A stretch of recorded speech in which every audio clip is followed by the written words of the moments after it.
ঘড়িতে বাজে 8টা 3 আর আমি রয়েছি আমার হোম টাউন অর্থাৎ হুগলিঘাট স্টেশনে। এখান থেকে আমরা যাচ্ছি এখন হাওড়া স্টেশনে।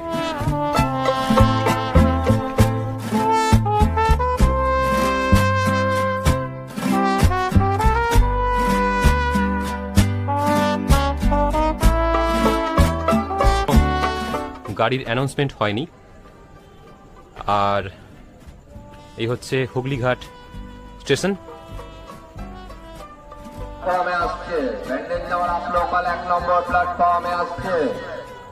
এই যে অ্যানাউন্সমেন্ট এই মাত্র হয়ে গেল, গাড়ি 1 নম্বর প্ল্যাটফর্মে অর্থাৎ এই প্ল্যাটফর্মে এখন আসছে। চলুন আপনাদের সঙ্গে বাদবাকিটা জানাচ্ছি হাওড়া স্টেশনে পৌঁছে।